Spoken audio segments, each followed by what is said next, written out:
Hello and welcome to Horse Sense. I'm Mohit Lalwani to bring you all the top horse racing action from Singapore and, well, the rest of the world as well. We begin right at the very top, celebrating a Chinese New Year with the Fortune Bowl.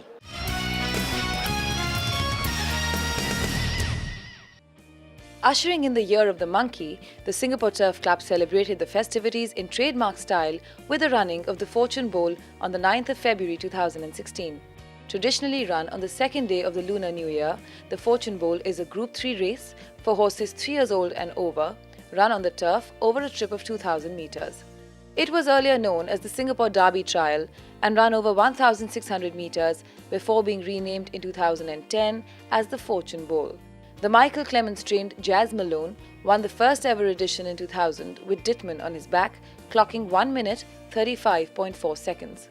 Some of Singapore racing's memorable victories have been a part of this race, and one of the most prominent ones is Hideyuki Takaoka's talented mare Jolie Shinju's victory from 2009 when she clocked the fastest mile time at 1 minute 34.1 seconds. Ground followed by Ribeiro, Dragon World and Big Maverick are right down the outside, but Jolie Shinju, she said catch me if you can, 300 to go. Jolly's is 3 lengths on Jabal Tariq, then Rococo, the Hornet, Ribeiro, Kiero Baila, Big Maverick's not in it, but Jolie Shinju, she's in a race of her own. She's 6 lengths clear. In second place was Jabal Tariq and they're followed by the Hornet, but away she goes. First 2 legs of the 4-year-old to Jolly's. Jolie Shinju by 5 lengths.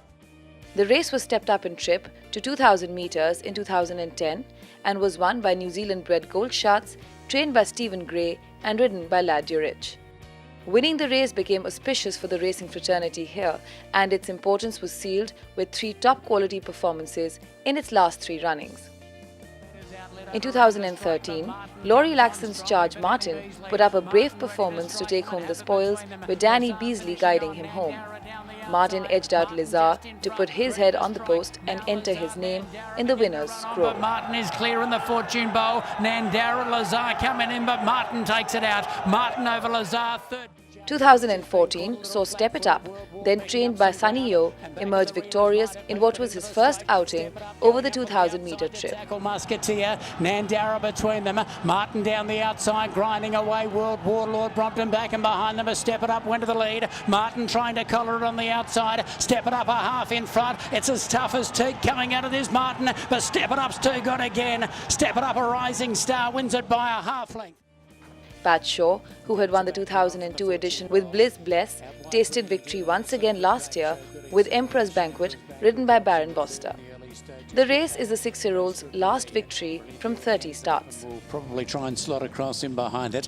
3 lengths away to Emperor's Banquet as they leave the straight from Vergladica, then Alexandra Palace. They were followed by Dujardin as they race up towards the back straight. Then the favourite Knight's Command, who's back second to last, and last of all goes Martin. Into the back straight now, and they just hack along here behind Good Pack. Good Pack shows the way by a length and a half over Brilliant Deal. 2 lengths away in the field then to Emperor's Banquet, followed by Vergladica. Another 2.5 to Alexandra Palace. Next of all is Dujardin. Then Knight's Command, and Martin was last of all as they race their way down the back. Good Pack for Woodworth shows the way as they go down to the 1,200 metres. He's out by a length and a half over Brilliant Deal in second. A length and a half then to Emperor's Banquet in the blue jacket, about to pull his way off the back of Brilliant Deal, and Vergladica just posted a little wider now. They were followed after a length and a half to Alexandra Palace, then Dujardin. Next of all over on the inside is Knight's Command, and last of all on the outer is Martin. They're turning down the side now, and they go to the final 800 metres, and Good Pack has made play from the outset in the Fortune Bowl. Good Pack leads by a length over Brilliant Deal. A length and 3/4 then to next of all Emperor's Banquet, followed by Dujardin improving along the inside from Alexandra Palace. Vergladica dropping back. Next of all then is Knight's Command. Might need a little bit of luck over on the inside, and back of the tail is Martin. They come to the top of the straight. Good Pack still full of running. He's out by a length and a quarter. Over in second, Brilliant Deal. Then Emperor's Banquet. Now Knight's Command into the clear. Quickly down the outside he comes, followed by Alexandra Palace. Brilliant Deal goes up alongside of Good Pack. Now Emperor's Banquet goes up and strikes the lead. Emperor's Banquet went to the front, coming out of his Knight's Command on the outside, but Emperor's Banquet for Vorster just in front. Knight's Command coming out of it. Emperor's Banquet, beautiful ride by Vorster, takes the Fortune Bowl. The 2016 running saw 10 thoroughbreds enter the parade ring for the race to be run over the turf. Leading the pack was the Pat Shaw-trained Quechua, ridden by Corey Brown, who was coming into the contest on the back of a third place in the Group 3 New Year Cup run over 1,900 meters on the poly track on the 1st of January 2016. Joining Quechua was stablemates Perfect P, Emperor's Banquet and Cooptado, as well as the Desmond Co-trained Order of the Sun, all of whom had also run in the New Year Cup. Perfect P and Order of the Sun had both gotten the better of Quechua in the race with a 1-2 respectively, and Quechua would now be looking at reversing the form.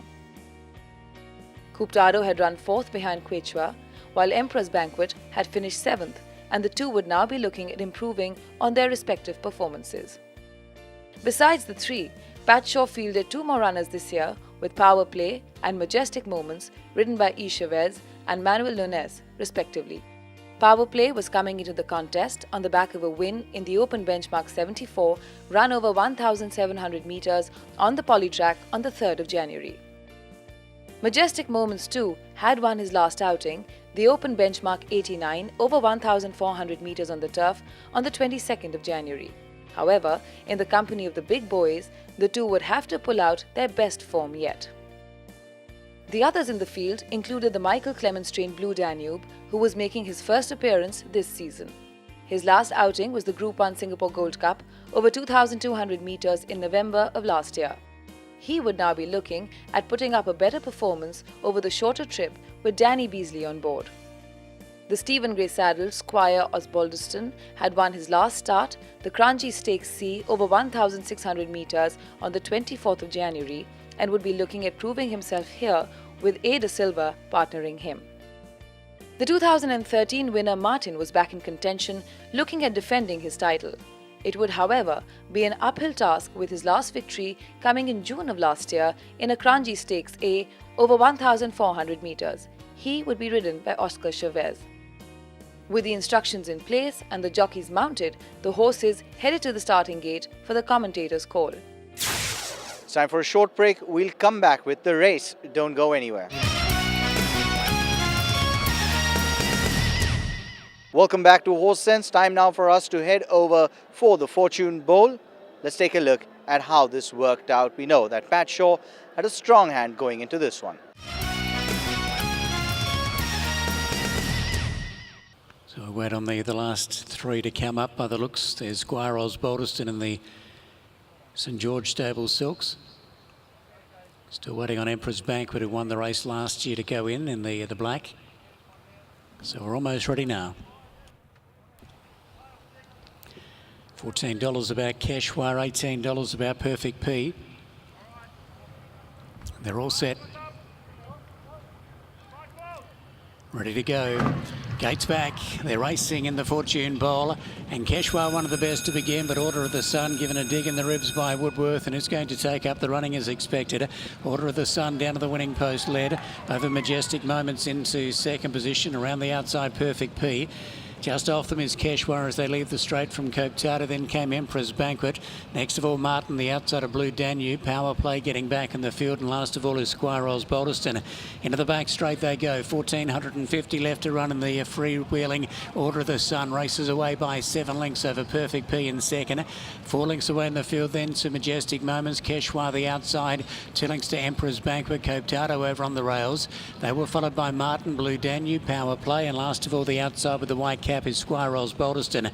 Midway down the back now, under 1,200 metres to go, and Order of the Sun giving them something to chase here. He's out by 10 or a dozen. It's Order of the Sun flying along in the Fortune Bowl, leading over Perfect P in second.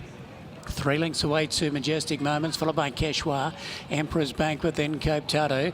The outside is Martin being ridden along, then Power Play, Squire Osbaldiston and Blue Danube back of the tail. They swing down the side of the track, and Order of the Sun with a massive lead, still by 9 lengths over Perfect P in second. 3 lengths away then to Majestic Moments. Quechua now being felt for. Emperor's Banquet trying to tag onto its back from Power Play. Cooptado going backwards from Blue Danube, Martin, and back of the tail is Squire Squire Rolls Balderston. Order of the Sun led by 4 as they turn in. Over Perfect P in second. Followed then by Majestic Moments. Quechua trying to finish on down the outside. And the rest headed by Emperor's Banquet. Order of the Sun running on empty is joined here by Perfect P. Quechua out in the middle running on strongly. Perfect P went to the lead. Quechua coming after it. Perfect P the leader. Quechua out wider. Emperor's Banquet. Quechua looms up the lead. Emperor's Banquet going with it, but Quechua reaches the front of another trophy for the cabinet. Quechua wins it a neck over Emperor's Banquet. Third Perfect P. A gap then to maybe Blue Danube from Power Play. Order of the Sun gave a real sight out in the front. Majestic Moments was next from Cape Tato. Squire Rolls Balderston, and the last to come in was Martin. Yeah, no, he's an old soldier and his game as they come. Top weight. Obviously, he was the right horse in the field at the weights, but Little Emperor's Banquet and Perfect P, they both gave him a good run for his money, but obviously the quality came through. I think the pace didn't suit him, you know, because you're always worried that that horse is going to stay there. You never know, you know, it's racing. And I think had it been a bit of a slower pace, which would have suited Perfect P, could have been a different result. With 300 to go, Quechua picked up the running to come to the lead. Emperor's Banquet posed a late challenge, and it was neck and neck between the two. In the end, Quechua nosed out Emperor's Banquet to put his head on the post, denying the latter a consecutive win here. Perfect P came in third, half a length behind him, while Power Play was fourth, the quartet handing their master the top 4 places in the race. Quechua is a son of pure prize out of Queen Cabaret and has taken his earnings to over 2,400,000 Singapore dollars with this win.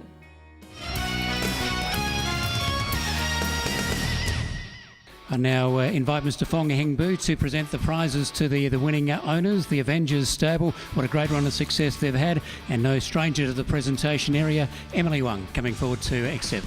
Well done, Emily. Of course, a Derby winner and a Gold Cup winner already, so another great performance here by Quechua in taking it out. Super training performance from Patrick Shaw. He had the first 4 across the line. So the quartet for Patrick, well done.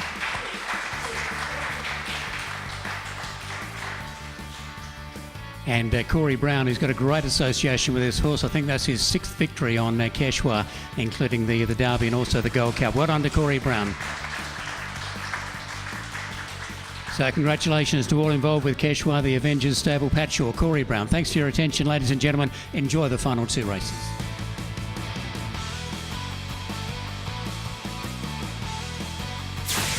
Well, and super performance there from Quechua. We're sure he's going to have a title at the Gold Cup later at the end of the year, and we'll follow his progress right through 2016. We'll take a short break, come right back here on Horse Sense. Don't go anywhere.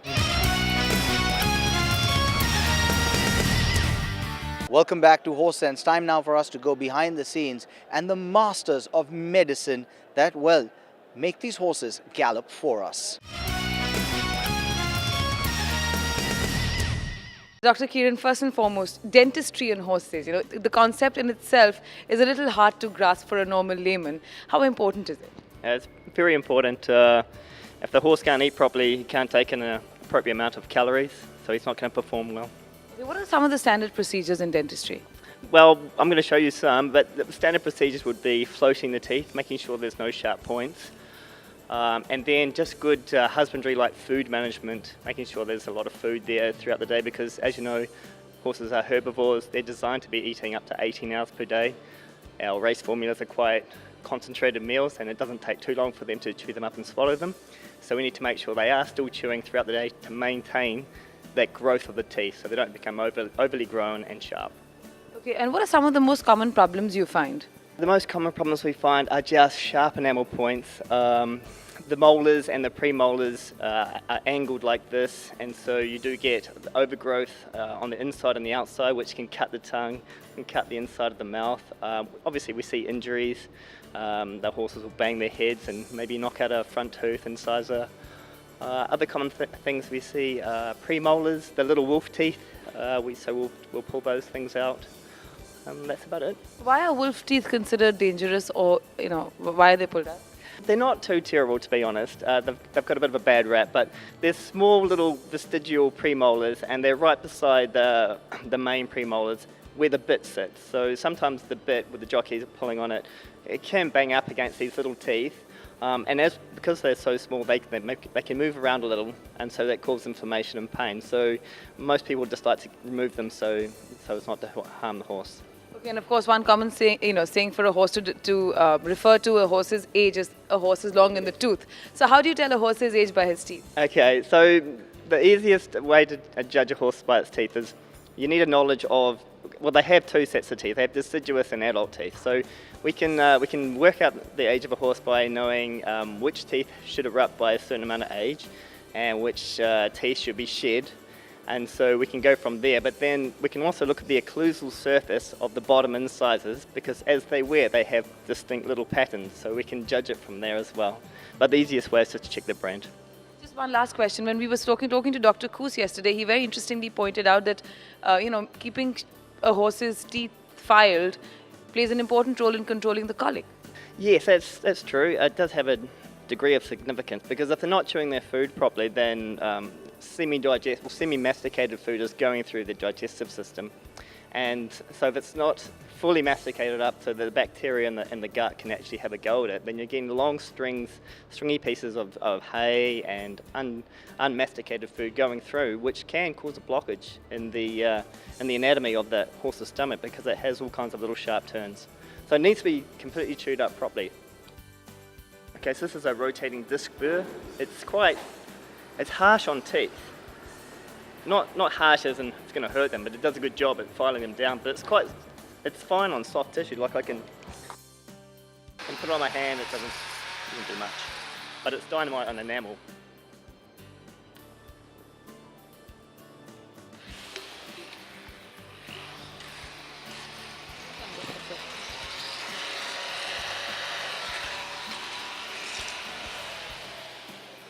For the younger horses up to 5 years of age, they stop shedding their baby teeth at 5. I would probably suggest every 6 months, just to make sure they're shedding properly, the caps, and just to keep an eye on these sharp points. So here's like the dental arcade. We have 3 molars, 3 premolars. We have canine teeth here, and then 3 sets of incisors on either side. Okay, so the wolf teeth, if they're present, they're up here against the first. Well, this is the second premolar. The first premolar is the wolf tooth, and you can see where it has been, the little holes in the bone. So that's where they would have been, but they've been removed. And you can see how the jaw works. It's not just straight up and down motion; it's grinding as well. So the horse will move its jaws like this. And these sharp enamel points that I was talking about before, they grow along here and on the inside of the bottom. So when I was using the disc, the rotating disc, I was burring these sharp edges off. And with the age thing, as you can see here, there's a little pattern. This is obviously quite a young horse because it still has a cup here. But as the horse ages and these teeth are worn down, it'll make almost a smooth surface. And we can see interdigitations of different colours, which is the enamel, dentine, pulp cavity. So we can start to try and age a horse through that. Well, with the baby horse, anyway, all the incisors will be there by 9 months. And then they're shed as the horse gets older, and the permanent teeth, the permanent incisors come down from 2.5, 3.5 and 4 years. So the front incisors will be down by 2.5 and in proper wear by the time it turns 3, and then so forth. So we can tell how old a horse is up to 5 quite easily by looking at these. And then there's no deciduous molars, they're just permanent. And they turn up at 1 year old, 2 years old and 4 years old. The premolars, the baby ones are shed at 2.5, 3 and 4 years old. So we can look at a horse and I can feel if there's caps, the caps of the baby teeth. So if I could feel caps here, I could estimate that the horse's age is about 4 to 5. The canine teeth are usually erupted about 5 years old. From there we can still age a horse all the way up to 30 by looking at the the most outside incisor, it has a little groove on it. This one's missing. Oh, here it is. As the horse turns 10, a little groove appears about here. You can't see it because this horse is too young. But as the horse ages, the little groove moves down the tooth. So at 15, it's halfway down. By 20, it's the full length. At 25, it's disappeared, but it's only in the distal half of the tooth. And by 30, it's completely gone.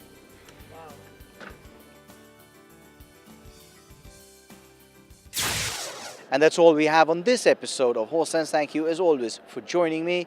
Till I see you on the next episode, goodbye. And as always, may the horse be with you.